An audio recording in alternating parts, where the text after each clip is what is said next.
Những câu chuyện hay nhất của tôi đều là những câu chuyện mà tôi đã vượt qua nỗi sợ của tôi như thế nào.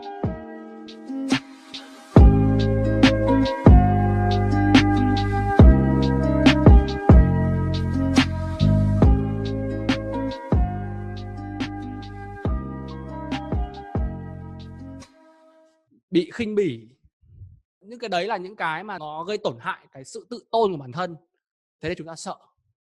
Nhưng nếu mà nhìn kỹ hơn ấy, thì ở đây chẳng mất gì cả. Anh em pick up hay dạy nhau như thế, hay chỉ nhau như thế, đó là chúng ta chẳng mất gì cả. Chúng ta chỉ ra đấy nói chào hai em, chào em, vậy thôi, chúng ta chẳng mất gì cả.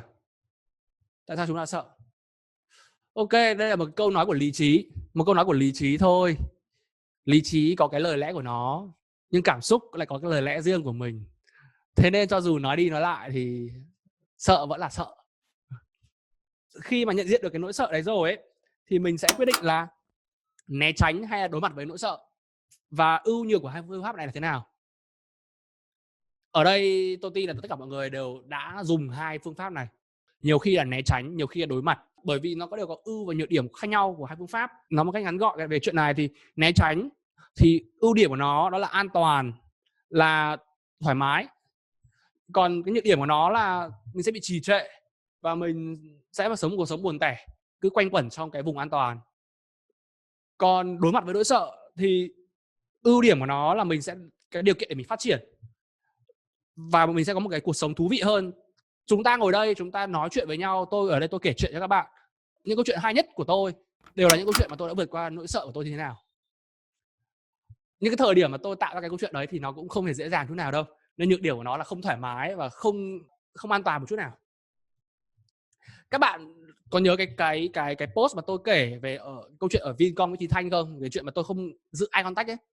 Nó là một cái bản năng khi mà từ bé đến giờ tôi cũng được nghe nhiều câu chuyện về việc mà nhìn đều và bị chém, liếc mắt bạn gái của người khác và bị chém. Những cái câu chuyện đấy nó rất là đáng sợ đúng không? Nên từ ngày bé, chính xác là từ hồi cấp 2, những cái câu chuyện đấy nó nhăn nhản vào đầu là việc mà chỉ cần nhìn đều nhau thôi là ăn chém rồi. Mà nhìn đều tao gọi hội đấy. Câu chuyện đấy là câu chuyện mà khiến cho cái tâm lý của tôi, ít nhất là của cá nhân tôi, suốt năm cấp 2 là một cảm giác sợ sệt trong việc mà va chạm, sợ sệt trong việc mà đối mặt với những cái người mà có thể là đánh mình, có thể là gây mình bị đau thương. Tôi phải chia sẻ với các bạn là hồi cấp 2 tôi có thích một cô gái. Cô ấy là hot girl của lớp và hot girl của khối luôn. Và tôi suốt năm cấp 2, từ năm lớp 7 cho đến năm lớp 9, tôi chứng kiến cô ấy thay người yêu như thay áo. Và người yêu cô ấy thì thường là những cậu mà đầu gấu của trường. Đó, thì bây giờ mình rất là dè dặt trong việc mà nhìn người ta, chứ chưa nói là việc mà nói gì với người ta, thổ lộ gì với người ta. Chỉ vì đơn giản là mình sợ những cái mối đe dọa xung quanh. Thế nhưng bây giờ thì mình đã thấy tự tin hơn với việc là mình có thể đối mặt với nỗi sợ. Ánh mắt này nó có thể là khiến cho người khác ghét, nhưng cũng có thể khiến cho người khác thích. Và đặc biệt là ánh mắt này có thể khiến người khác sợ. Một ánh mắt có một cái sức mạnh vô cùng lớn. Và nếu chúng ta biết dùng đúng thì nó mạnh hơn cả nắm đấm. Rồi sau đó là cái miệng cười, những cái câu nói. Tại sao hồi mà chiến tranh ấy, mọi người hay nói là cái ngòi bút nó có sức mạnh ghê gớm. Ngòi bút nó chỉ là một cái biểu hiện của cái miệng nói thôi, cái lời nói thôi, những cái lời mà hiệu triệu, những cái lời mà nói đầy cảm hứng, huy động được sức mạnh của toàn bộ mọi người ấy, thì phải nói là cái lời nói nó rất có sức mạnh.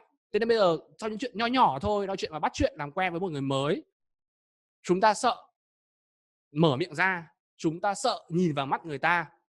Nhưng có thể flip lại, có thể đảo ngược lại rằng là mình sẽ khiến người ta sợ hoặc là mình sẽ khiến người ta thích. Nhưng lúc nãy Dũng chia sẻ cái câu chuyện là vào bắt chuyện người ta cả đám con gái sợ chạy, chứng tỏ anh ấy phải có một cái sức mạnh rất là đàn ông gì đó để khiến người ta sợ. Nhưng ở đây các bạn Dũng không hề muốn là khiến mấy cô ấy sợ.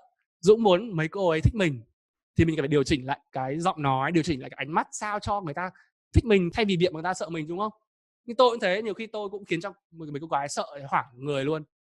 Bởi vì cái tự tin quá, cái việc mà mạnh bạo quá, cái trải nghiệm của cô ấy không gặp những người mà như thế bao giờ.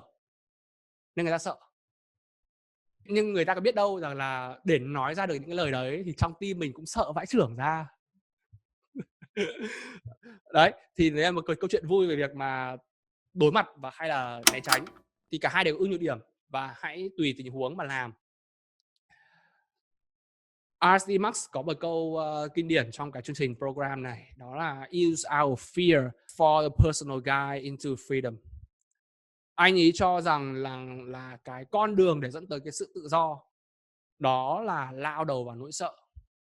Hay một những người khác trong cái giới fitness hay nói với nhau đó là discipline is the way for you to get into freedom.